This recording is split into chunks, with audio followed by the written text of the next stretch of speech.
जय हिंद दोस्तों, वेलकम है आपको ज्वाइन आर्मी यूट्यूब चैनल में। दोस्तों, जैसा कि आप सबको पता है कि हमारे चैनल ज्वाइन आर्मी चैनल काफ़ी डेडिकेटेड वे में आर्मी के सारे ट्रेडों की तैयारी करा रही है, जिसमें आपको मिलेंगे मॉडल सेट, जिसमें आप प्रैक्टिस सेट भी बोल सकते हो, प्रैक्टिस सेट, मॉडल सेट और प्रीवियस ईयर क्वेश्चन भी दे रहे हैं। और आर्मी की सारी नोटिफिकेशन कब तैयारी हो, कब से भर्ती होगी, कब से क्या है, ये सारी चीज़ें, मेडिकल हो या फिजिकल हो या फिर कोई भी नोटिफिकेशन आर्मी रिलेटेड जो भी है, सारे मैं इस चैनल पर आपको मिलेंगे और काफ़ी अप टू डेट मिलेंगे। तो दोस्तों, जैसा कि मैं आपको बता दूं कि हमारे चैनल से जिन भाइयों अभी तक नहीं जुड़े हैं, प्लीज़ हमारे चैनल से जुड़ जाएं, क्योंकि यहाँ पर मिल रही है काफ़ी डेडिकेटेड वे में आपको तैयारी, जिसमें मिलेगी आपको सिलेक्शन की 100% गारंटी। अगर आप हमारे चैनल के सारे वीडियो को, अपलोडेड वीडियो को देख रहे हैं तो सिलेक्शन की गारंटी मिलती है। लेकिन हाँ, उसके पहले हमारे चैनल को सब्सक्राइब करके, हमारे वीडियो को लाइक करके पूरे 50 क्वेश्चन को आप रीड करो। तो आज इस सेशन में हम लोग करेंगे 50 क्वेश्चन, जिसमें फर्स्ट जो 15 क्वेश्चन है वो मिलेंगे आपको केमिस्ट्री को। तो चलते हैं पहला क्वेश्चन की ओर, जैसे कि है क्वेश्चन नंबर 1 कि धातुओं में चमक का कारण क्या है। धातुओं में चमक का कारण क्या है? तो उसमें होते हैं मुक्त इलेक्ट्रॉन। ठीक है, क्या होते हैं? मुक्त इलेक्ट्रॉन। ये जो मुक्त इलेक्ट्रॉन है, यानी कि फ्री इलेक्ट्रॉन, ये धातुओं में चमक की कारण होती है। ठीक है दोस्तों, ये है। तो इसके रिलेटेड, जैसा कि आप सबको पता है कि मैं कराता हूँ रिलेटेड क्वेश्चन भी, तो इसके रिलेटेड जो भी क्वेश्चन आएंगे उसको हम लोग देखेंगे। इसके रिलेटेड क्वेश्चन क्या आएंगे कि जो धातुओं की विद्युत चालकता का मुख्य कारण भी होता है मुक्त इलेक्ट्रॉनों की उपस्थिति। जो भी धातुओं में विद्युत की चालन होता है, यानी चालकता होता है, यानी विद्युत का इलेक्ट्रिकल और हीट का कंडक्टर होता है, उसमें भी होता है मुक्त इलेक्ट्रॉन उपस्थित। ठीक है, ये हो गया। तो ये हो गया क्वेश्चन नंबर 1 का 2 क्वेश्चन। ठीक है, जिसमें फर्स्ट क्वेश्चन क्या है, धातुओं की चमक का कारण क्या है, ये हो गया मुक्त इलेक्ट्रॉन।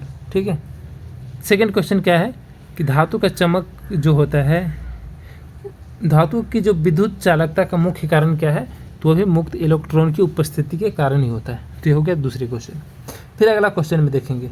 तो मैं आप सबको बता दूं कि मैं जितने भी क्वेश्चन हैं उसके रिलेटेड जो भी आर्मी में क्वेश्चन पूछे जा रहे हैं या फिर पूछे जा सकते हैं, उसको कवर करते चलता हूँ, ताकि आपके एग्ज़ाम में आने वाली आसपास के भी क्वेश्चन कवर हो जाए और आपके स्कोर बाकी कैंडिडेट जो भी अलग क्लास कर रहे हैं उससे आपके स्कोर 20% एबव होंगे। ये गारंटी के साथ में बोल रहा हूँ। लेकिन हाँ, हमारे वीडियो जो इतने भी अपलोडेड वीडियो हैं, सारे वीडियो को रीड आउट करने पड़ेगा। तो चलते हैं दूसरा क्वेश्चन। दूसरा क्वेश्चन क्या है? दूसरा क्वेश्चन है गैसों का विसरण किसके द्वारा होता है, यानी किसके कारण होता है। जो गैसेज होती हैं वो क्या होता है, डिफ्यूजन होता है। वो किसके कारण होती है? तो गैसों का डिफ्यूजन होता है अणुओं की गतिज ऊर्जा के कारण। जो अणुओं, उसके जो गैस के अणु होते हैं उसकी गतिज ऊर्जा की, यानी कि काइनेटिक एनर्जी ऑफ मॉलिक्यूल्स, इसी के कारण होता है गैसों का विसरण। समझ में आई? फिर इसके रिलेटेड क्वेश्चन क्या आ सकते हैं कि गैसों का विसरण ताप बढ़ने पर वो कैसा होता है, घटता है, बढ़ता है, या समान रहता है, या रुक जाता है, क्या होता है? तो जो गैसों का विसरण होता है ताप बढ़ने पर बढ़ता है। ठीक है, इंक्रीज होगा।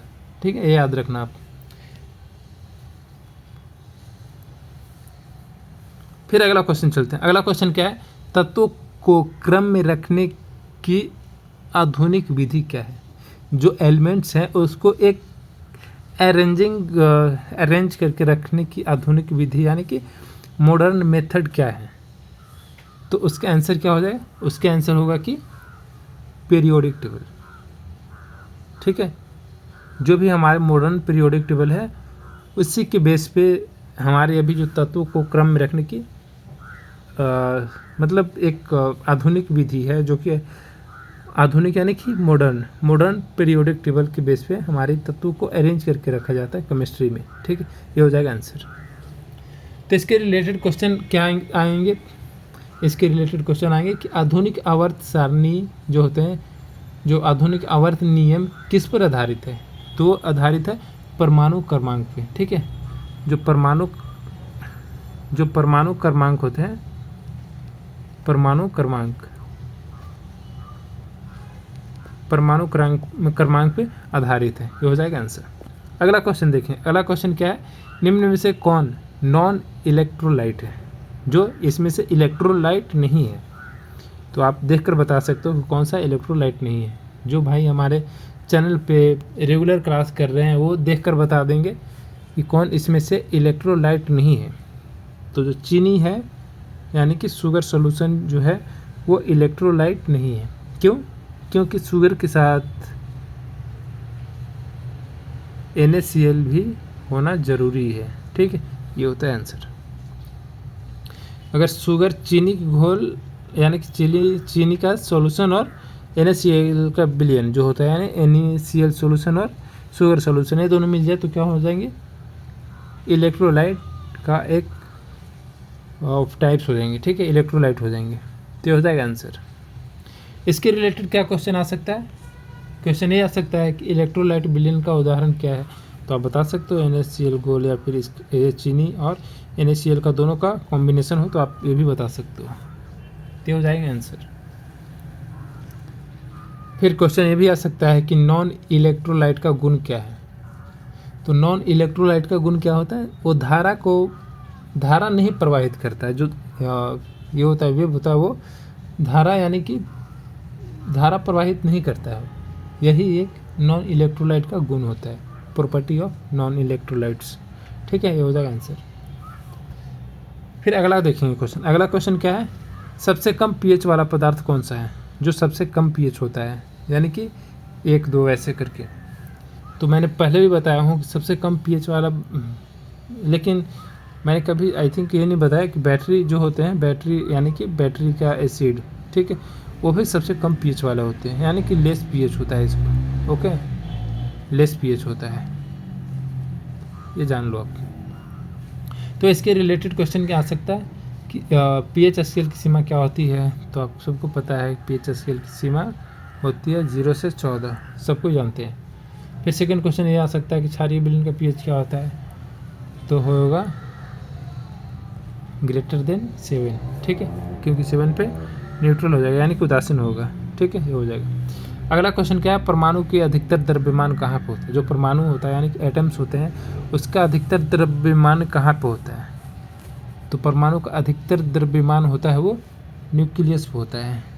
ये हो जाएगा आंसर। ठीक है, ये हो जाएगा आंसर। फिर इसके रिलेटेड क्वेश्चन क्या आ सकते हैं, इसके रिलेटेड क्वेश्चन ये आ सकते हैं कि परमाणु का अधिकांश आयतन होता है वो कहाँ पे होता है।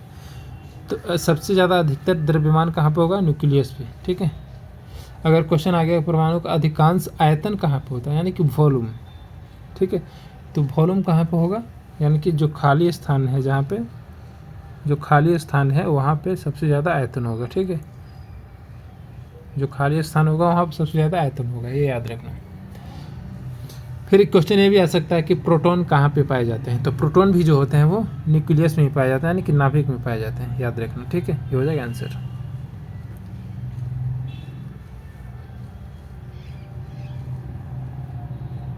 फिर अगला क्वेश्चन देखते हैं।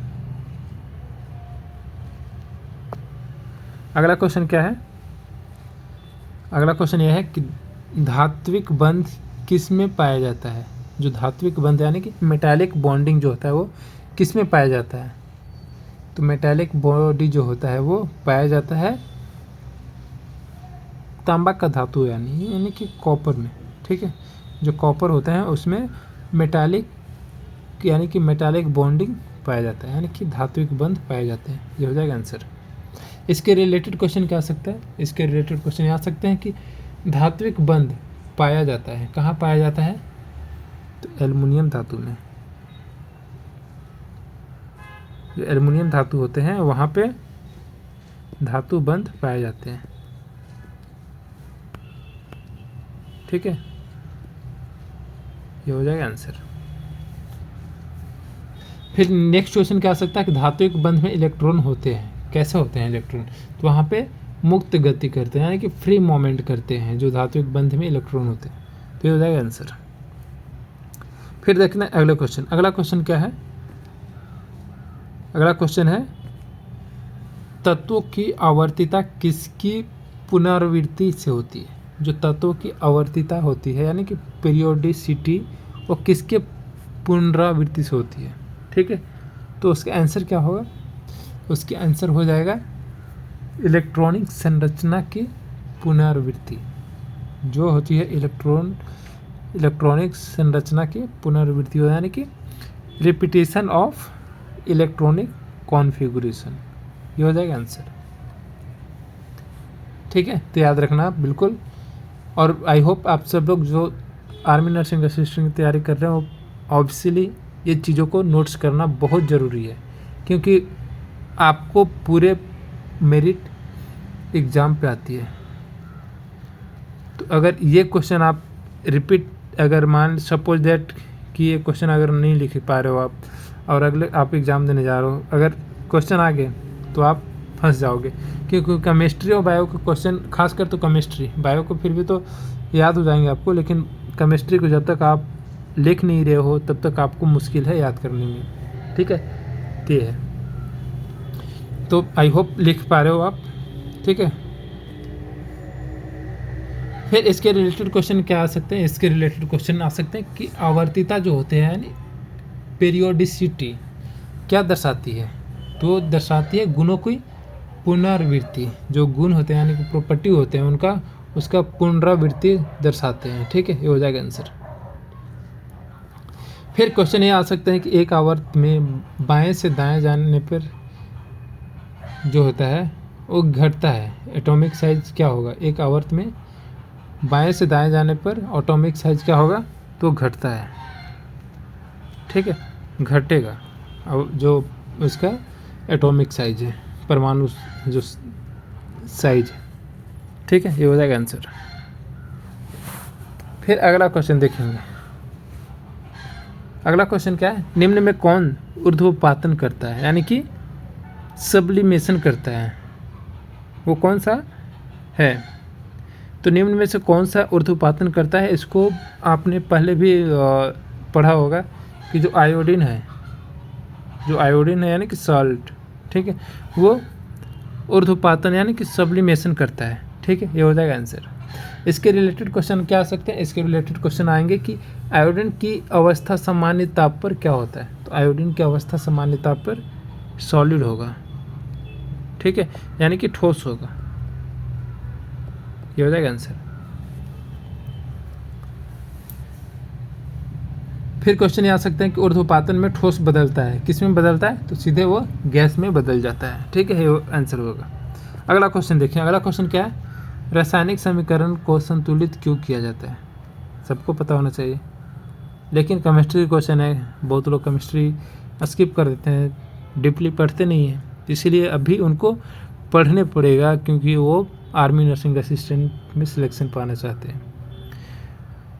तो इसको देखेंगे कि जो रासायनिक समीकरण को संतुलित क्यों किया जाता है, तो वो किया जाता है क्यों, वो किया जाता है द्रव्यमान को संरक्षण का नियम को रखने के लिए। जो द्रव्यमान संरक्षण का नियम होता है, इसके लिए रासायनिक समीकरण को संतुलित करके रखा जाता है, ये आंसर है। तो इसके रिलेटेड क्या क्वेश्चन आएंगे, इसके रिलेटेड क्वेश्चन आ सकते हैं, रासायनिक समीकरण संतुलित का उद्देश्य क्या है, तो उद्देश्य क्या होगा, तो उसका परमाणु को संरक्षण करके रखना उसका उद्देश्य है।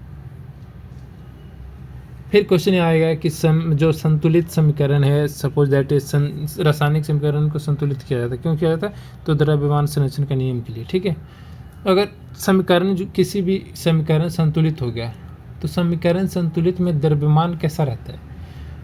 ठीक है, तो जो समीकरण संतुलित हो जाता है उसमें द्रव्यमान दोनों साइड बराबर होते हैं। ठीक है, दोनों साइड द्रव्यमान जो होते हैं वो बराबर होते हैं, याद रखना। फिर अगला क्वेश्चन देखें, अगला क्वेश्चन क्या है, अगला क्वेश्चन है, निम्न में कौन सा उदासीन ऑक्साइड है, निम्न में से कौन सा उदासीन ऑक्साइड है, तो इनमें से कौन सा उदासीन ऑक्साइड होंगे वो बताना है आपको। तो जो कार्बन मोनोऑक्साइड है, CO, यानी कि कार्बन मोनोऑक्साइड, ये जो है वो उदासीन ऑक्साइड है। ठीक है, ये हो जाएगा आंसर।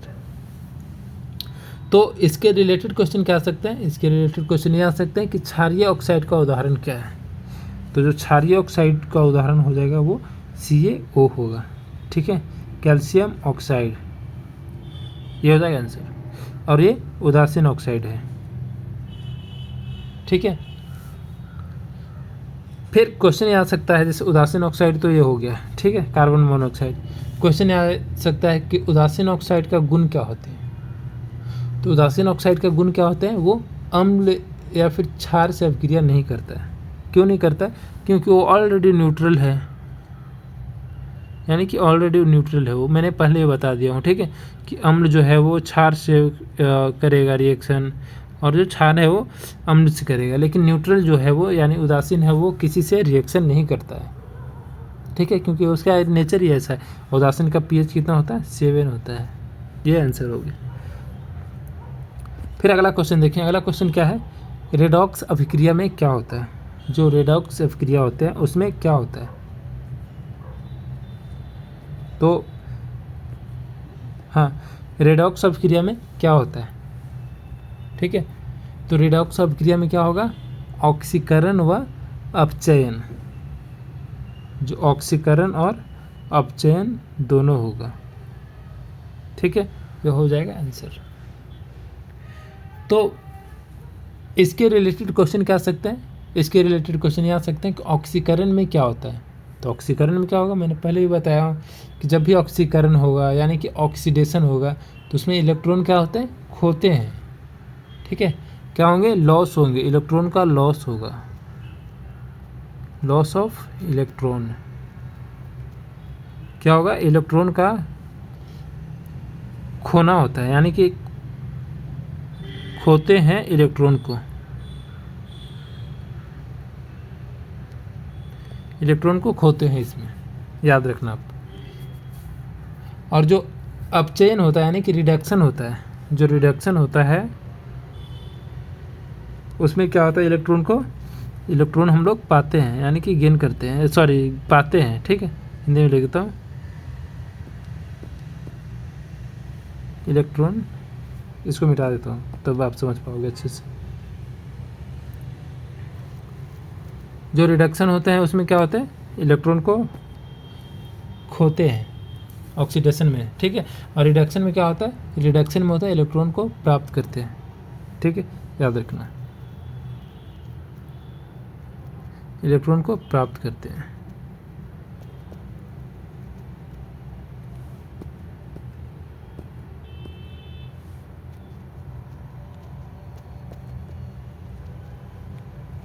ये हो जाएगा आंसर। अगला क्वेश्चन देखें। अगला क्वेश्चन क्या है, सबसे अधिक अम्लीय ऑक्साइड कौन सा है। जो सबसे अधिक अम्लीय ऑक्साइड है, तो इनमें से कौन सा हो जाएगा, इनमें से होगा सल्फर ट्राईऑक्साइड। जो सल्फर ट्राईऑक्साइड है वो सबसे ज़्यादा अम्लीय ऑक्साइड है, ओके, ये आंसर हो जाएगा। तो इसके रिलेटेड क्वेश्चन क्या आ सकते हैं, इसके रिलेटेड क्वेश्चन ये आ सकते हैं कि अम्लीय ऑक्साइड का उदाहरण क्या है। तो अम्लीय ऑक्साइड का उदाहरण भी सल्फर ट्राईऑक्साइड है, ठीक है, SO3 जो है वो सल्फर ट्राईऑक्साइड का उदाहरण है, ठीक है। फिर अगला क्वेश्चन देखेंगे। अगला क्वेश्चन क्या है कि इसी के रिलेटेड क्वेश्चन देखेंगे कि धातु ऑक्साइड सामान्यतः होते हैं, कैसा होते हैं, तो वो बेसिक होते हैं। जो धातु ऑक्साइड हैं वो सामान्यतः कैसे होते हैं, तो वो क्षारीय होते हैं, यानी कि बेसिक होते हैं। तो ये आप याद रखना। फिर अगला क्वेश्चन देखेंगे। अगला क्वेश्चन क्या है, मिश्र धातु क्या होती है, यानी कि जो मिश्र धातु है वो कैसे कहलाते हैं। वो मिश्र धातु तो कहलाते हैं जब मिक्सर हो 2 और 2 से ज़्यादा मटेरियल का, ठीक है, यानी कि 2 या 2 से अधिक धातुओं का मिश्रण हो तो उसको बोलते हैं मिश्र धातु, ठीक है। एक धातु को मिश्र धातु नहीं बोलेंगे, 2 या फिर उससे ज़्यादा हो, 2 से ज़्यादा हो, ठीक है, 2 या 2 से ज़्यादा हो। उसमें 1 करोड़ भी हो सकते हैं, 10 लाख भी होते हैं, 3 भी होंगे, ठीक है। तो ये सारे हैं, तो ये होगा, तो इसको मिश्र धातु बोले। तो इसमें से रिलेटेड क्वेश्चन क्या आएंगे, इसके रिलेटेड क्वेश्चन आएंगे कि मिश्र धातु का उदाहरण क्या, मैंने पहले भी बताया था। मिश्र धातु का उदाहरण क्या होगा, तो पित्तल जो है वो मिश्र धातु का उदाहरण होगा, जिसमें तांबा और तांबा और किसका होता है, यानी कि जो ब्रॉन्ज होता है वो किसका बना होता है, कॉपर और Cu+Sn। ये किसका बना होता है? ब्रोंज। ठीक है, तो ये मिश्र धातु है। तो ऐसा ही जो दो से अधिक धातु मिलकर बनते हैं उसको मिश्र धातु बोलते हैं। फिर अगला क्वेश्चन चलेंगे। अगला क्वेश्चन क्या है? निम्न में कौन नोबेल गैस नहीं है? ठीक है, नोबेल गैस नहीं है, वो कौन सी इसमें से गैस है? तो इसमें से नोबेल गैस नहीं है वो होंगे नाइट्रोजन। नाइट्रोजन जो है वो नोबेल गैस नहीं है।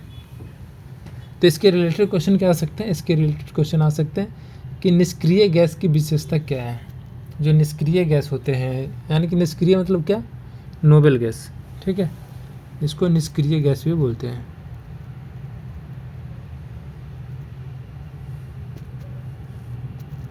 निष्क्रिय, ठीक है, नोबेल गैस को निष्क्रिय गैस भी बोलते हैं। तो क्वेश्चन क्या आ सकता है कि निष्क्रिय गैस की विशेषता क्या है? तो निष्क्रिय गैस की विशेषता है क्योंकि वो बहुत, जो निष्क्रिय गैस होते हैं ना, बहुत कम अभिक्रियाशील होते हैं। बहुत कम लोगों से, मतलब बहुत कम चीज़ों से अभिक्रिया करता है। तो आप लिख सकते हो कि वो बहुत कम अभिक्रियाशील होता है। ठीक है, फिर क्वेश्चन ये आ सकता है कि निष्क्रिय गैस किस ग्रुप में रखा जाता है, यानी कि किस समूह में रखा जाता है वो? तो 18 नंबर समूह में निष्क्रिय गैस को रखा जाता है। ठीक है, ये हो जाएगा आंसर। फिर अगला क्वेश्चन देखें। अगला क्वेश्चन क्या है?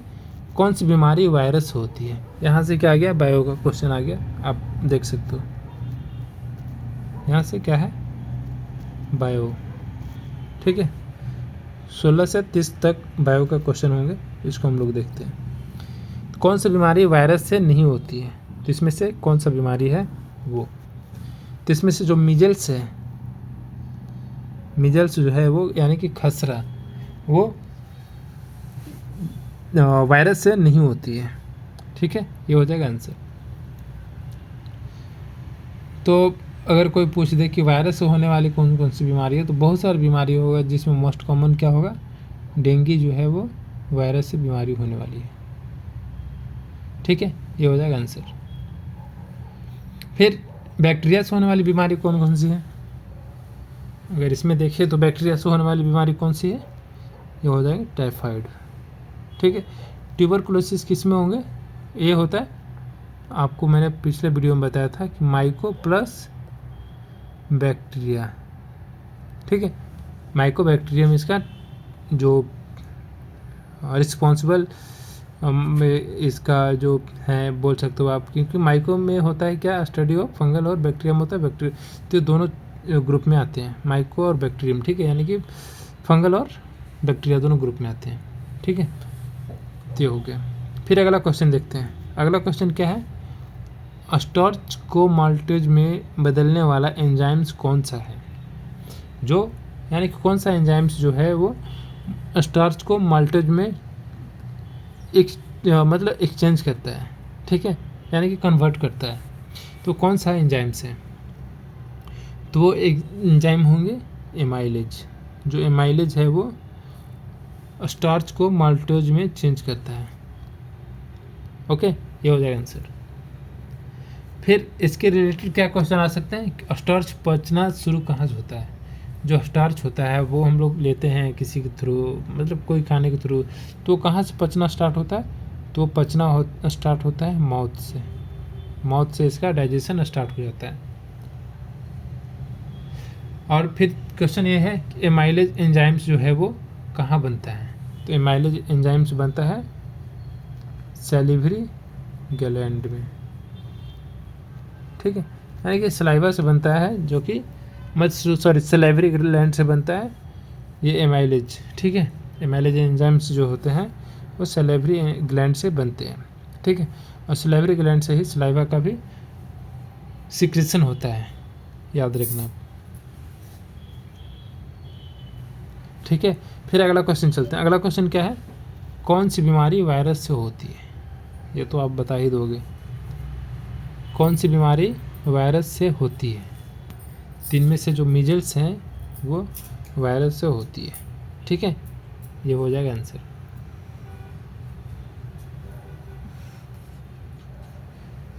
तो इसके रिलेटेड क्या क्वेश्चन आ सकता है? इसके रिलेटेड क्वेश्चन आ सकता है कि खसरा फैलता है, कैसे फैलता है?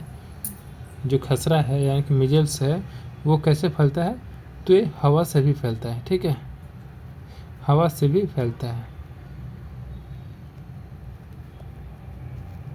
तो हो जाएगा आंसर।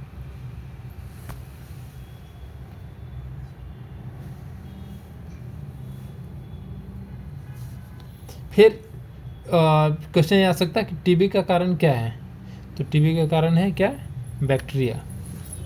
तो आप लिख सकते हो, जो टीबी मतलब क्या होता है, टीबी का फुल फॉर्म क्या होता है, ट्यूबरकुलोसिस, जिसको हिंदी में तपेदिक बोलते हैं। तो इसका कारण क्या होगा, तो इसका कारण होता है बैक्टीरिया, बैक्टीरिया इसका कारण होता है। ठीक है, ये आंसर हो जाएगा। फिर अगला क्वेश्चन देखें, अगला क्वेश्चन क्या है, मनुष्यों में निषेचन कहाँ होता है, यानी कि निषेचन मतलब क्या होता है, निषेचन मतलब होता है फर्टिलाइजेशन। ठीक है, क्या होगा, फर्टिलाइजेशन। तो जो मनुष्य में यानी कि किस में, यानी कि फीमेल में होगा फर्टिलाइजेशन। ठीक है, तो फर्टिलाइजेशन कहाँ पे होता है, तो फर्टिलाइजेशन होता है फैलोपियन ट्यूब में। जैसे कि आप देखे होंगे, ऐसा होता है ओवरी, ये सब अभी होता है ऐसा। फिर जगह स्पेस नहीं है, नहीं तो थोड़ा सा एग्जैक्ट मैं तो नहीं बना पाता, लेकिन फिर भी थोड़ा सा बना देता। ठीक है, तो ये जो ये होते हैं, ये जो होते हैं ये फैलोपियन ट्यूब होते हैं। ठीक है, तो इसी साइड पे निषेचन होता है, यानी कि फर्टिलाइजेशन होता है। ठीक है, ये हो जाएगा आंसर। फिर क्वेश्चन ये आ सकता है कि निषेचन यानी कि फर्टिलाइजेशन के बाद भ्रूण कहाँ पे बनता है, तो भ्रूण बनता है कहाँ, गर्भाशय में। ठीक है, यानी कि गर्भाशय में भ्रूण बनता है, यानी कि जो बच्चा को निर्माण होता है वो भ्रूण में, यानी कि गर्भाशय में होगा। ठीक है, ये हो जाएगा आंसर। फिर क्वेश्चन क्या आ सकता है, कि क्वेश्चन ये हो सकता है कि अंडाणु बनता है कहाँ बनता है, तो वो ओवरी में बनता है। तो ओवरी कहाँ पे होता है, तो वो भी इधर होता है। ठीक है, ओवरी दोनों साइड में ऐसे होते हैं। ठीक है, ये दोनों साइड में ऐसे होते हैं, ये हो जाएगा ओवरी। यहाँ से एक बनकर ऐसे फर्टिलाइजेशन के फैलोपियन ट्यूब के थ्रू जाता है ऐसे। ठीक है, तो इधर ये इसका फर्टिलाइजेशन होता है।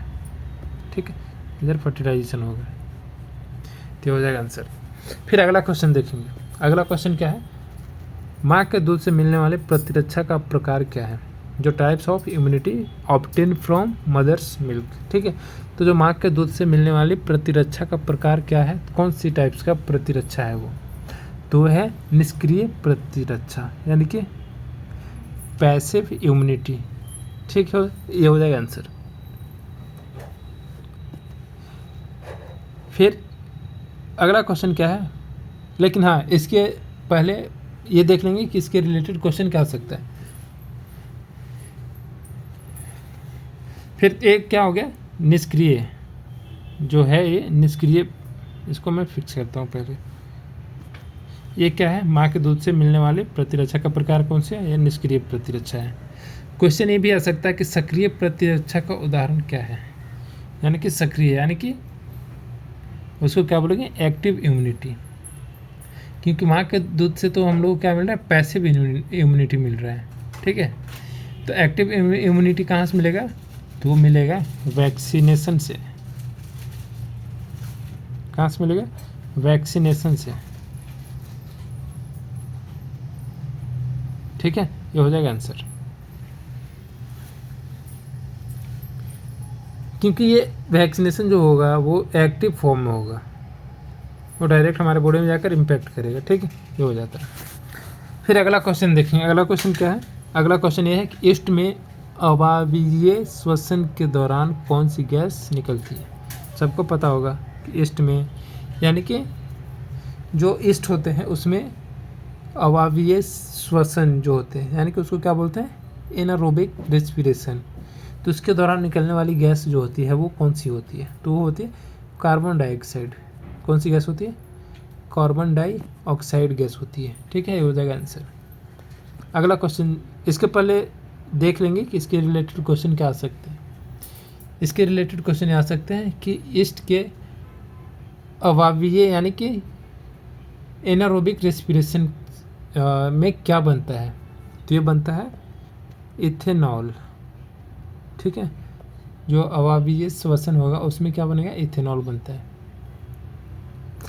तो ये जो अवायवीय श्वसन का मतलब क्या समझते हैं आप, यानी कि एनरोबिक रेस्पिरेशन का मतलब क्या समझते हैं कि जो श्वसन होता है यानी कि उसमें ऑक्सीजन की ज़रूरी ही नहीं है, यानी कि रिक्वायर्ड ही नहीं होती, उसमें रिक्वायर्ड होती है CO2 का, यानी कि कार्बन डाइऑक्साइड की ज़रूरी होती है। ठीक है, इसी को हम लोग अवायवीय श्वसन यानी कि एनारोबिक रेस्पिरेशन कहते हैं। फिर अगला क्वेश्चन देखेंगे। अगला क्वेश्चन क्या है, प्राकृतिक चयन द्वारा विकास का सिद्धांत किसने दिया।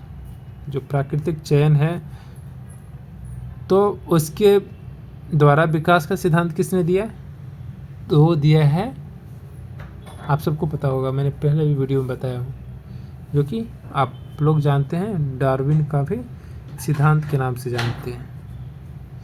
जो डार्विन होते हैं उसका सिद्धांत के भी नाम से जाने जाते हैं, जो कि प्राकृतिक चयन द्वारा विकास का सिद्धांत को दिया था। ठीक है, ये हो जाएगा आंसर। इसके रिलेटेड क्या क्वेश्चन आ सकता है, इसके रिलेटेड क्वेश्चन ये आ सकता है कि प्राकृतिक चयन का सिद्धांत किसने दिया। ठीक है, यानी प्राकृतिक चयन का सिद्धांत किसने दिया, तो डार्विन ने दिया। या फिर क्वेश्चन ये भी आ सकता है कि विकासवाद संबंधित पुस्तक जो है वो कौन सी है, तो है ऑरिजिन ऑफ स्पीसीज। ठीक है, ये हो जाएंगे आंसर। हालांकि ये नहीं आएंगे, बस आप ये पढ़ लेना, और एक क्वेश्चन ये भी पढ़ना कि प्राकृतिक चयन का सिद्धांत किसने दिया, तो दिया है डार्विन ने। ठीक है, ये हो जाएगा आंसर। फिर अगला क्वेश्चन देखेंगे। अगला क्वेश्चन क्या है, किस हार्मोन का आपातकालीन हार्मोन कहा जाता है। ये काफ़ी VVIP क्वेश्चन है और काफ़ी बार क्वेश्चन पूछे गए हैं नर्सिंग का एग्ज़ाम में। नर्सिंग का एग्ज़ाम में काफ़ी बार क्वेश्चन पूछे गए हैं। ठीक है, तो ये आप याद बिल्कुल रखना। तो इसका आंसर क्या होगा, किस हार्मोन को आपातकालीन हार्मोन कहा जाता है। जब आप नर्सिंग असिस्टेंट में भर्ती हो जाओगे, तो जब आप जाओगे फील्ड में, जाओगे बैटल एरिया में जाओगे, तो वहाँ पे ये आपको लेकर जाना होता है। वहाँ पे उस हॉस्पिटल में ये रहता है, यानी कि कौन सा हार्मोन है वो बता सकते हो आप।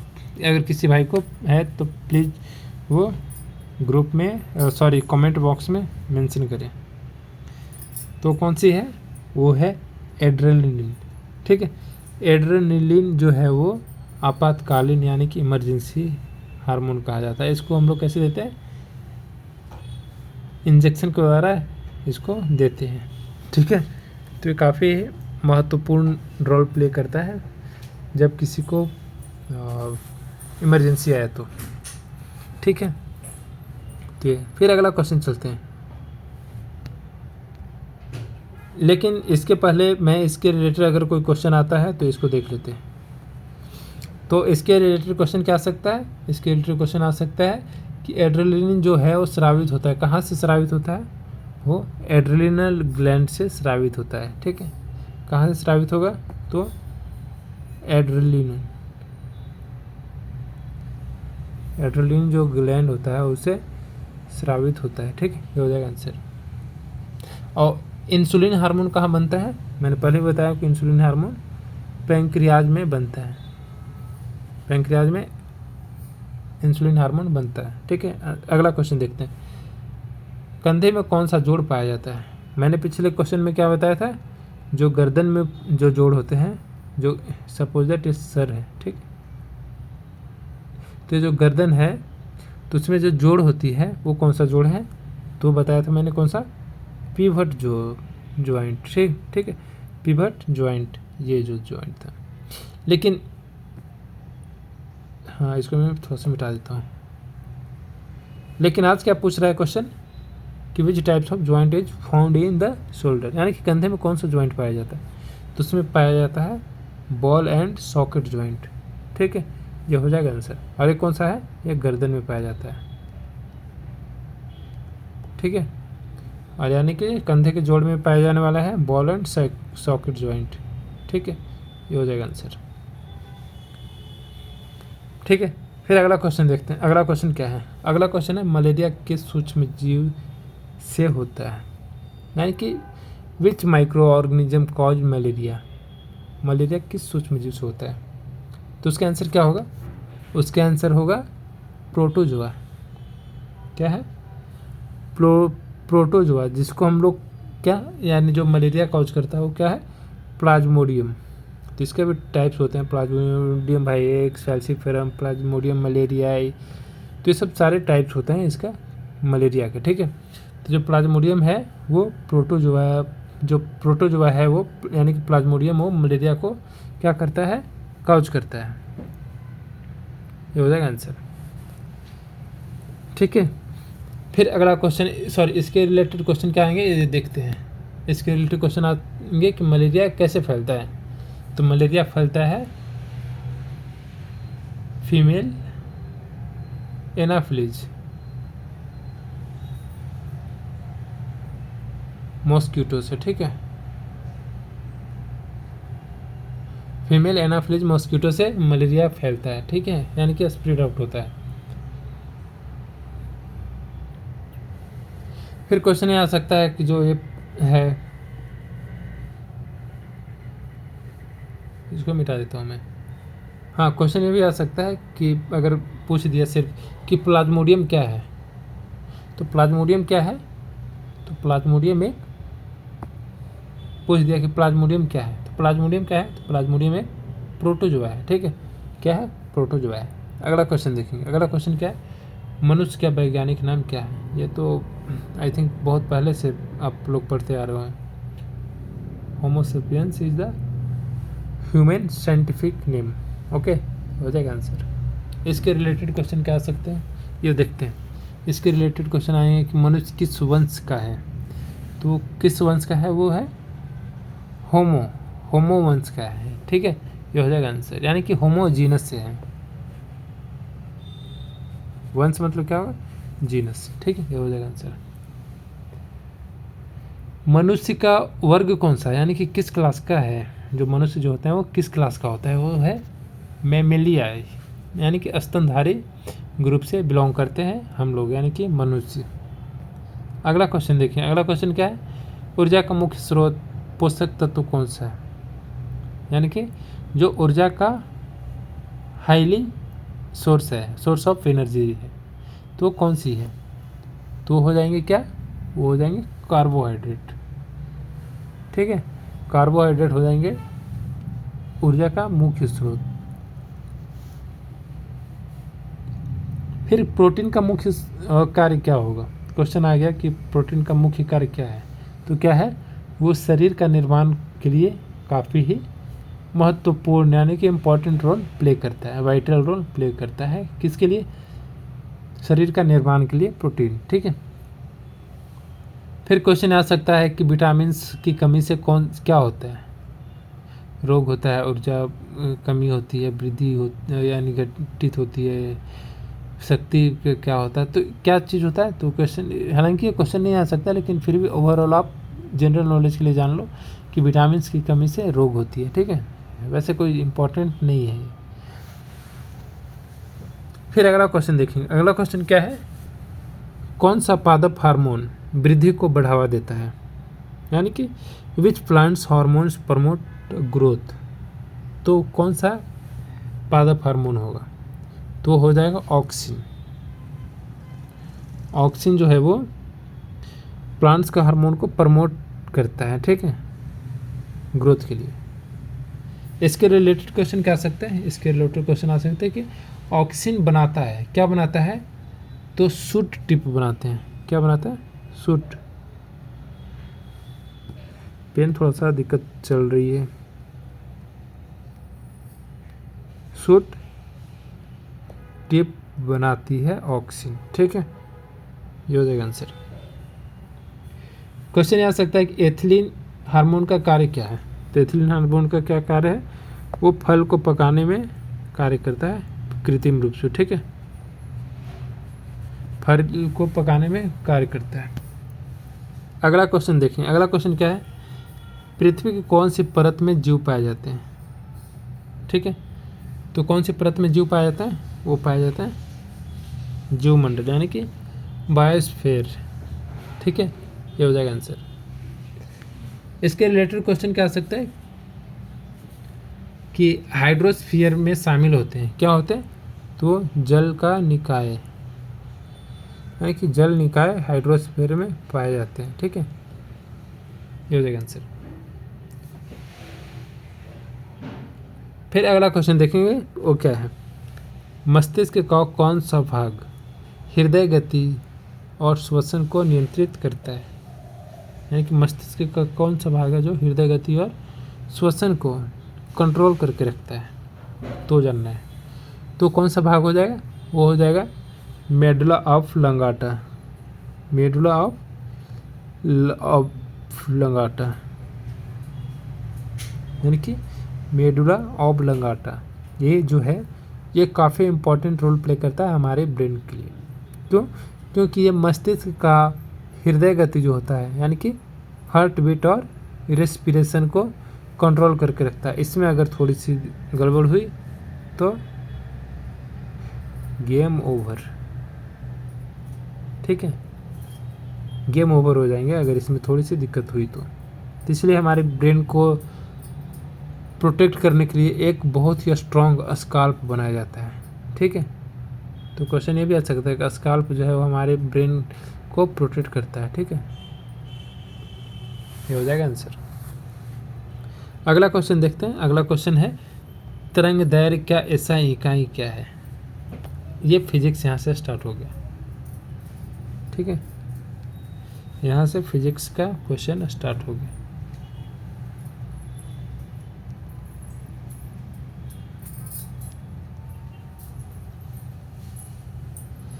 क्वेश्चन क्या है, तरंग दैर्घ्य का ऐसा इकाई क्या है? तो तरंग दैर्घ्य का ऐसा इकाई क्या होगा, आप सबको पता है, काफ़ी बार पढ़ चुके हो आप। जो मीटर जो है वो तरंग दैर्घ्य का ऐसा इकाई है। ठीक है, इसके रिलेटेड क्वेश्चन क्या आ सकता है, इसके रिलेटेड क्वेश्चन आ सकता है कि आवर्ती का जो आवृत्ति है उसके ऐसा इकाई क्या है? तो उसका ऐसा इकाई है हर्ट्ज। जो आवृत्ति है उसका ऐसा इकाई क्या है, हर्ट्ज है। ठीक है, ये हो जाएगा आंसर। फिर तरंगदैर्घ्य और आवृत्ति का संबंध क्या है? तो वो एक दूसरे के व्युत्क्रमानुपाती होता है।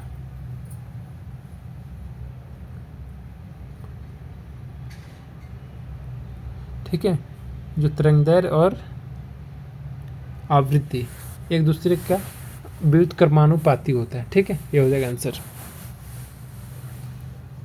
अगला क्वेश्चन क्या है, प्रकाश विद्युत प्रभाव किस पर निर्भर करता है? जो प्रकाश विद्युत प्रभाव है वो किस पर निर्भर करता है? तो निर्भर करता है, आप सबको पता होना चाहिए कि जो फ्रीक्वेंसी है, जो आवृत्ति है, उस पर प्रकाश विद्युत प्रभाव निर्भर करता है। तो अगर हम लोग इसके रिलेटेड क्वेश्चन देखें तो क्या आ सकता है, इसके रिलेटेड क्वेश्चन क्या है कि प्रकाश विद्युत प्रभाव में उत्सर्जित कण कौन सा होता है? तो होते हैं इलेक्ट्रॉन।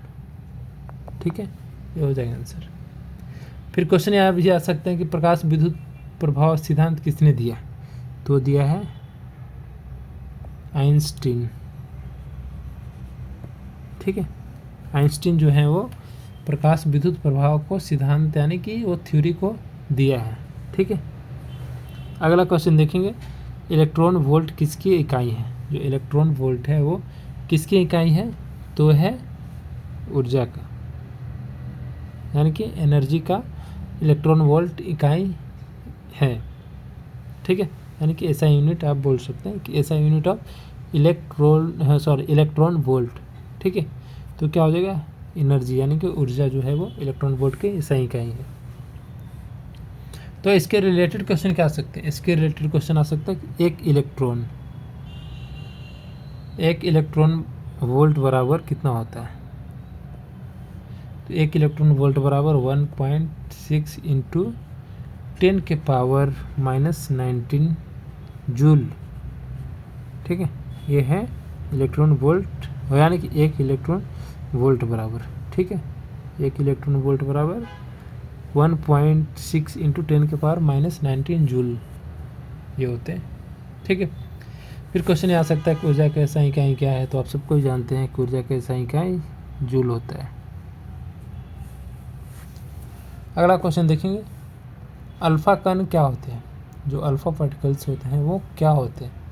तो अल्फ़ा पार्टिकल्स होते हैं हीलियम नाभिक। ठीक है, क्या होता है? हीलियम न्यूक्लियाई, यानी कि नाभिक, हीलियम नाभिक, ये होते हैं अल्फ़ा कण। तो इसके रिलेटेड क्वेश्चन क्या आ सकता है? अल्फ़ा कण का आवेश क्या होता है? तो +2 इसका आवेश कण होता है, यानी कि सॉरी, क्वेश्चन क्या आ सकता है कि अल्फ़ा कण का आवेश क्या है? तो इसका +2 जो है वो अल्फ़ा कण का आवेश है। और क्या क्वेश्चन आ सकता है? अल्फ़ा कण को रोका जा सकता है, कैसे रोका जा सकता है?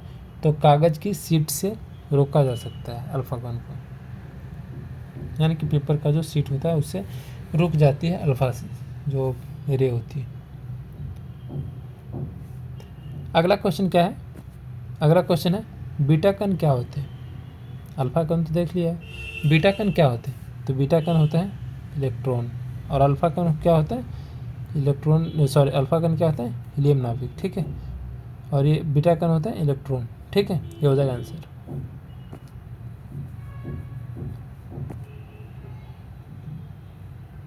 तो इसके रिलेटेड क्वेश्चन क्या आ सकते हैं? इसके रिलेटेड क्वेश्चन आ सकते हैं, बीटा कण का आवेश क्या होता है?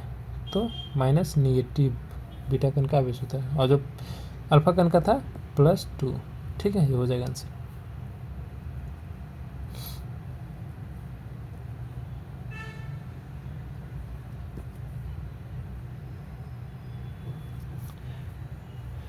हाँ, बीटा कण कैसे होते हैं? क्वेश्चन आ गया कि बीटा कण कैसे होते हैं? तो तेज गति वाला इलेक्ट्रॉन होते हैं। ठीक है, और अल्फ़ा कण कैसे होते हैं? वो अल्फ़ा कण का रोका जा सकता है वो तो कागज़ के शीट के द्वारा भी अल्फ़ा कण को रोका जा सकता है। लेकिन बीटा कण क्या है? बीटा कण की जो होते हैं वो कैसे होते हैं? वो होते हैं तेज़ गति वाले इलेक्ट्रॉन होते हैं। ये हो गया आंसर। अगला क्वेश्चन, अल्फ़ा बीटा तो हो गया, आपकी गामा आ गया कि गामा किरण किस प्रकार की होती है? तो किस प्रकार की होती है? वो होती है इलेक्ट्रोमैग्नेटिक वेव। ठीक है, यानी कि विद्युत चुंबकीय तरंग। ओके, इलेक्ट्रोमैग्नेटिक वेव, ये होते हैं गामा किरणें की टाइप्स होते हैं। तो इसके रिलेटेड क्वेश्चन क्या आ सकता है कि गामा किरणें की विशेषता क्या है? तो गामा किरणें की क्या विशेषता है? वो उच्च प्रवेश की क्षमता वाले हैं गामा किरणें। गामा किरणें कैसे रोकी जा सकती है? तो मोटी शीशा की परत से गामा किरणें रोकी जा सकती है। यह है आंसर। अगला क्वेश्चन देखेंगे कि रेडियोधर्मिता की एसआई इकाई क्या है? जो रेडियोधर्मिता का एसआई इकाई है वो है बेकरल। क्या है? बेकरल, जो रेडियोधर्मिता का एसआई इकाई है। तो इसके रिलेटेड क्वेश्चन क्या आ सकते हैं? इसके रिलेटेड क्वेश्चन आ सकता है कि रेडियोधर्मिता की पुरानी इकाई क्या है? वह है क्यूरी। ठीक है, जो कि रेडियोधर्मिता का पुरानी इकाई है, और ये जो न्यू वाली है वो बेकरल है। ये आंसर हो गया। रेडियोधर्मिता का मापन कैसे करते हैं? तो करते हैं जाइगर काउंटर से। इसको लिख देता हूँ मैं,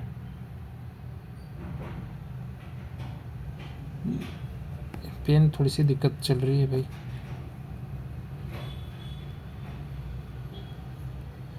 क्या क्वेश्चन है?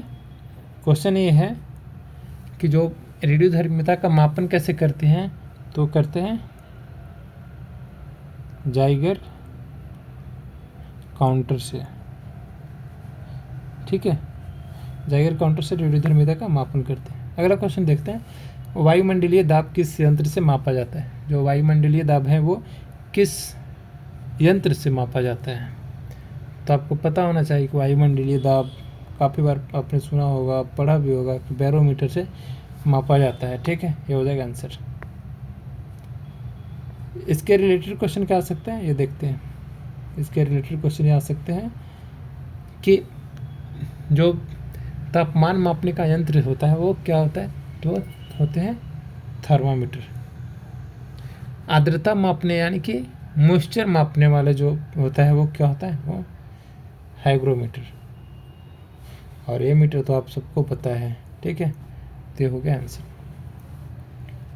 फिर अगला क्वेश्चन देखते हैं। अगला क्वेश्चन क्या है? पृथ्वी पर गुरुत्व जनित त्वरण लगभग कितना होता है, यानी कि ग्रेविटी, तो कितना होगा, वो होगा 9.8 मीटर पर सेकेंड स्क्वायर। ठीक है, 9.8 मीटर पर सेकेंड स्क्वायर गुरुत्व जनित त्वरण होता है। ये कहाँ पे है, ये पृथ्वी पे है, यानी कि अर्थ पे है।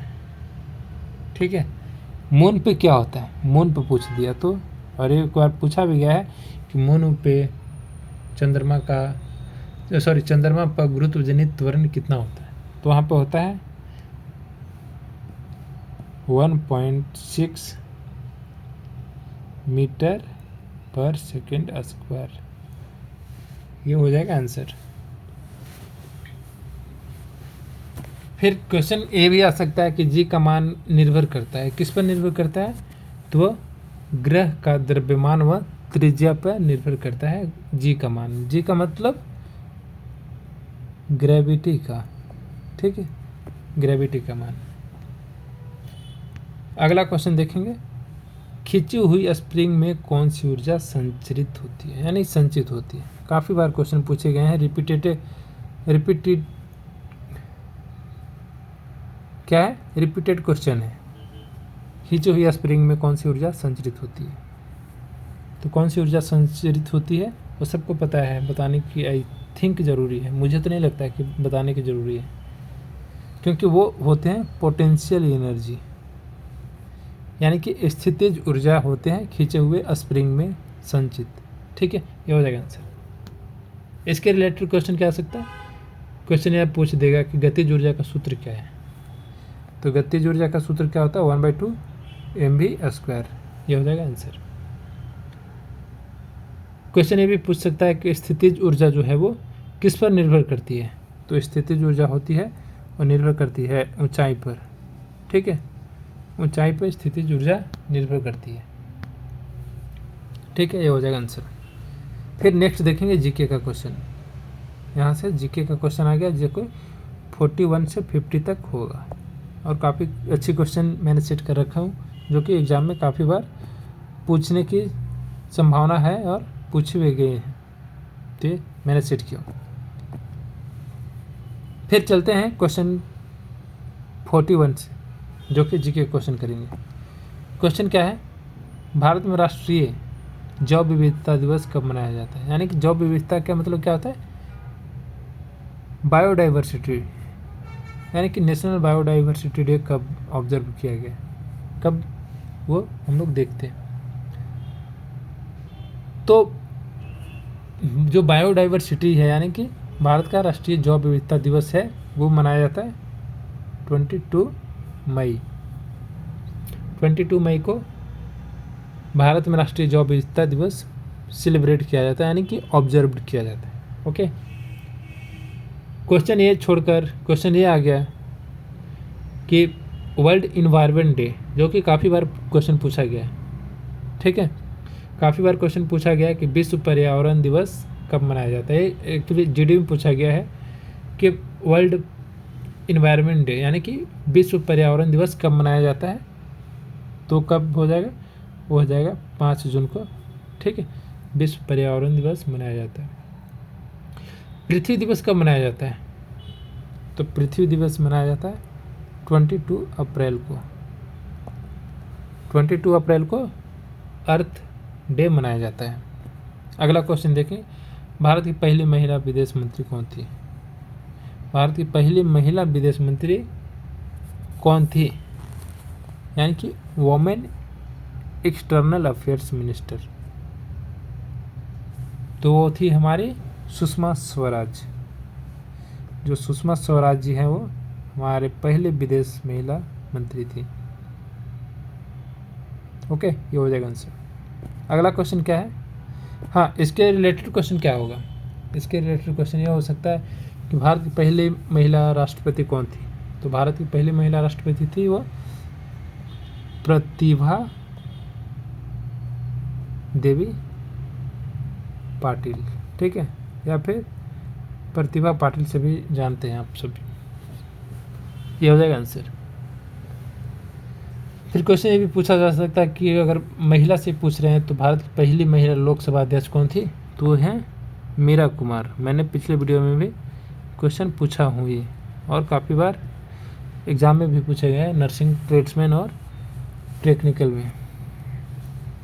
अगला क्वेश्चन देखते हैं। अगला क्वेश्चन क्या है, ऑपरेशन राहत किससे संबंधित है। तो जो ऑपरेशन राहत है वो है अपना फ्लड रिलीफ, यानी कि बाढ़ राहत से ऑपरेशन राहत संबंधित है। ठीक है, तो इसके रिलेटेड क्वेश्चन क्या आ सकते हैं, ऑपरेशन राहत किससे जुड़ा है, तो आपदा राहत कार्य से। फिर एनडीआरएफ का कार्य क्या है, तो आपदा प्रबंधन। ये तो मैंने काफ़ी बार पहले भी बताया हूँ, काफ़ी बार बताया हूँ वीडियो में कि एनडीआरएफ का कार्य क्या है, तो है आपदा को प्रबंधन करना, यानी कि एनडीआरएफ के फुल फॉर्म क्या होता है, तो उसका होता है नेशनल डिजास्टर रिलीफ फोर्स। ठीक है, ये हो जाएंगे आंसर। फिर अगला क्वेश्चन देखेंगे। अगला क्वेश्चन क्या है, भारत की पहली महिला रक्षा मंत्री कौन है। कोई थोड़ी भूलेगा, निर्मला सीतारामन जी को कोई नहीं भूल पाएगा कि भारत की पहली महिला जो रक्षा मंत्री थी वो भूल पाएगा। ठीक है, और अभी ये क्या कर रहे हैं, अभी ये फाइनेंस मिनिस्ट्री का कार्य करते हैं। ठीक है, तो भारत की पहली महिला रक्षा मंत्री कौन थी, वो है निर्मला सीतारामन, और अभी फ़िलहाल में फाइनेंस मिनिस्ट्री का ये काम कर रही है।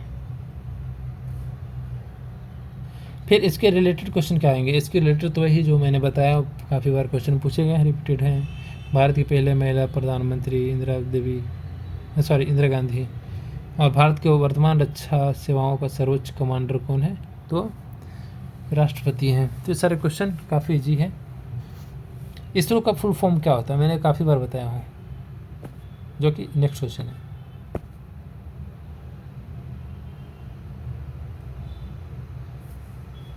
इसरो का फुल फॉर्म क्या है, इसका फुल फॉर्म क्या होगा, इसका फुल फॉर्म, पहले ये क्वेश्चन को देख लेते हैं कि भारत का प्रस्तावित मानव युक्त अंतरिक्ष मिशन कौन है।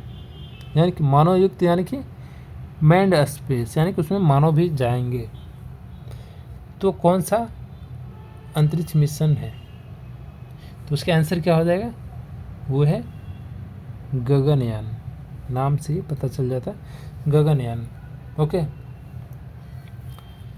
तो इसके रिलेटेड क्वेश्चन क्या आ सकता है, इसके रिलेटेड तो स्पेस रिसर्च हो जाएंगे, स्पेस के रिलेटेड क्वेश्चन आ जाएंगे। तो इसमें क्वेश्चन ये भी आ सकता है कि इसरो का स्पेस फुल फॉर्म क्या है, तो इसरो का फुल फॉर्म हो जाएगा Indian space research organisation, is a full form of ISRO. ठीक है, ये हो जाएगा आंसर। इसके रिलेटेड एक और क्वेश्चन आ सकता है कि चंद्रयान जो मिशन है वो किससे संबंधित है, तो क्या किससे संबंधित है, यानी कि मून को एक्सप्लोरेशन से संबंधित है, यानी कि मून को इसमें एक्सप्लोर किया गया था चंद्रयान मिशन में। ठीक है, ये हो जाएगा आंसर। अगला क्वेश्चन देखेंगे, किस महाद्वीप को अंध महाद्वीप भी कहा जाता है, यानी कि which continent is known as the dark continent. So guys please tell about that, which continent is known as a dark continent. ठीक है, तो उस कॉन्टिनेंट का नाम है अफ्रीका। ठीक है, तो आप इस नाम से भी जान सकते हो कि डार्क कॉन्टिनेंट है, तो अफ्रीका में कैसे लोग रहते हैं, ब्लैक लोग। ठीक है, मैं तो इसी नाम से याद करता था कि ब्लैक लोग हैं तो वहाँ पे, यानी कि अफ्रीका में भी ब्लैक लोग रहते हैं। और ये पूछ रहा डार्क कॉन्टिनेंट, तो ये मतलब लॉजिकल एक होता है, मतलब निमोनिक होता है कि याद आप रख सकते हो। ठीक है, तो इसके रिलेटेड क्वेश्चन देखते हैं। इसके रिलेटेड क्वेश्चन क्या आएंगे कि एशिया महाद्वीप की विशेषता क्या है, मतलब क्या विशेषता है उसका, क्यों जाना जाता है एशिया महाद्वीप को। तो सबसे बड़ा महाद्वीप जो है वो एशिया महाद्वीप है। ठीक है, ये आप याद रखना। अगर पूछ दिया कि सबसे छोटा महाद्वीप कौन सा है, तो है ऑस्ट्रेलिया। ऑस्ट्रेलिया जो है वो सबसे छोटा महाद्वीप है। ठीक है, ये हो गया आंसर। अगला क्वेश्चन देखेंगे कि जापान की मुद्रा क्या है। काफ़ी बार क्वेश्चन पूछा गया है ये, आप जापान और चीन की।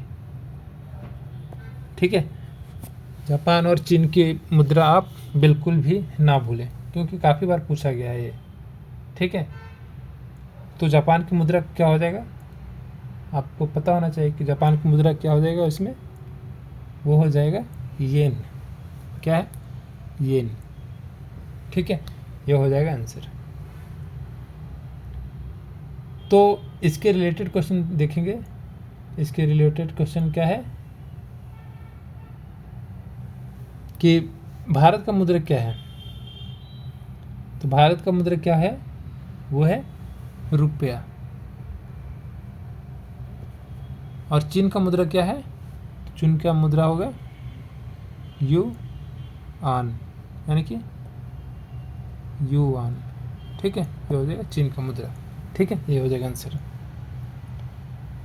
फिर अगला क्वेश्चन देखेंगे। अगला क्वेश्चन क्या है, विश्व की सबसे ऊंची पर्वत चोटी कौन सी है, जो कि विश्व की सबसे ऊंची पर्वत चोटी है। इसको थोड़ी सी एडजस्ट कर लेता हूँ मैं। हाँ, वो है माउंट एवरेस्ट। ठीक है, ये हो जाएगा आंसर। तो इसमें अगर पीक का बोले, जैसे भारत की सबसे ऊंची पर्वत चोटी पूछ रहा है, ठीक है, तो ये क्या है, माउंट एवरेस्ट। अगर क्वेश्चन ये आ गया कि दुनिया का दूसरा सबसे ऊंचा पर्वत कौन सा है, तो है K2। यह है क्या, सेकंड नंबर पे, आया है फर्स्ट नंबर पे। ठीक है, याद रखना आप।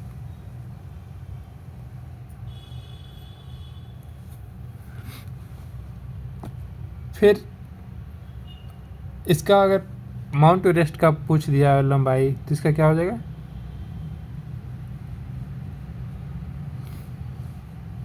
8848 मीटर इसकी हाइट है। ओके, ये हो जाएगा आंसर। अगला क्वेश्चन देखते हैं, कौन सा ग्रह लाल ग्रह कहलाता है। कोई भूल सकता है क्या, मंगल ग्रह यानी कि मार्स ग्रह को लाल ग्रह कहते हैं। ये हो जाएगा आंसर। इसके रिलेटेड क्वेश्चन क्या आ सकता है, सबसे छोटा ग्रह कौन सा है, तो है बुध। ठीक है, याद रखना आप, यानी कि जिसको हम लोग मरकरी भी बोलते हैं, मरकरी। ठीक है, यानी बुध सबसे छोटा है। इसके रिलेटेड और क्या हो सकता है कि सबसे बड़ा ग्रह कौन सा है, तो सबसे बड़ा ग्रह जो है वो बृहस्पति है। ठीक है, जो बृहस्पति है उसको इंग्लिश में क्या बोलते हैं, जुपिटर। हम लोग कैसे याद रखते थे, बड़ा याद नहीं आता था तो जुपिटर रख लिया, जिसमें स्कूटी होते हैं, तो हम लोग ये याद रखते थे कि जुपिटर जो है वो सबसे बड़ा ग्रह है। ठीक है, तो हो गया। अगला क्वेश्चन और लास्ट क्वेश्चन है कि भारतीय संविधान का कौन सा भाग मौलिक अधिकारों से संबंधित है। तो लास्ट क्वेश्चन मैंने काफ़ी वीवीआईपी क्वेश्चन डाला हूँ, जो कि काफ़ी बार क्वेश्चन पूछे गए हैं, और संविधान से तो क्वेश्चन एक दो पूछे ही जाते हैं। ठीक है, या संविधान सभा के जनक पूछ दे, या फिर मतलब कोई भी क्वेश्चन पूछा जाता है, तो मेरे अकॉर्डिंग लगा कि ये क्वेश्चन काफ़ी बेस्ट होगा, क्योंकि जो मौलिक अधिकार है यानी कि फंडामेंटल राइट्स हैं, उससे क्वेश्चन पूछे जाते हैं, काफ़ी बार देखे गए हैं। तो क्वेश्चन क्या है कि भारतीय संविधान का कौन सा भाग मौलिक अधिकारों से संबंधित है, तो कौन सा भाग है, तो है भाग 3, यानी कि पार्ट 3 जो है वो मौलिक अधिकार से संबंधित है। ओके, ये हो जाएंगे आंसर। तो इसके रिलेटेड क्वेश्चन क्या होगा ये देखेंगे। तो क्वेश्चन ये आ सकता है कि भारतीय संविधान लागू कब हुआ था, तो वो हुआ था 26 जनवरी 1950। 26 जनवरी 1950 को संविधान लागू हुई थी हमारी, यानी कि भारतीय संविधान। और संविधान सभा के अध्यक्ष कौन थे, तो वो थे डॉक्टर राजेंद्र प्रसाद। ठीक है, ये हो जाएंगे आंसर।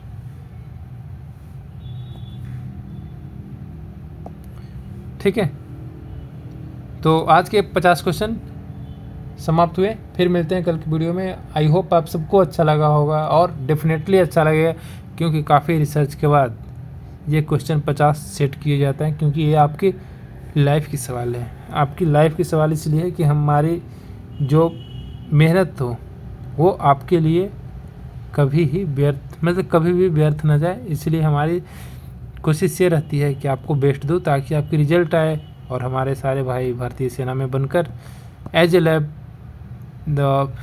लैब टेक्नीशियन या फिर नर्सिंग असिस्टेंट या फिर मेडिकल प्रोफेशन में कहीं भी सेटल हो जाए। ये बहुत बड़ी हमारे लिए सौभाग्य की बात होगी। तो आज के लिए इतना ही, फिर मिलते हैं कल की वीडियो में। जय हिंद, जय भारत। जो भी भाई, प्लीज़ लास्ट रिक्वेस्ट है कि जो भी भाई हमारे चैनल को सब्सक्राइब नहीं किए हैं प्लीज़ जुड़ जाएं, क्योंकि आपके लिए ला रहा हूँ मैं काफ़ी ही स्ट्रगल के साथ ये क्वेश्चन को सेट करता हूँ, आपके लिए बनाता हूँ और आपके लिए ऑलमोस्ट 1 घंटा 1.25 घंटा मैं एक्सपेंड करता हूँ आपके लिए। तो आई होप आप सब भाइयों ने चैनल को सब्सक्राइब करके हमारे वीडियो को लाइक कर दिया हो। फिर मिलते हैं नेक्स्ट वीडियो में। आज के लिए जय हिंद, जय भारत।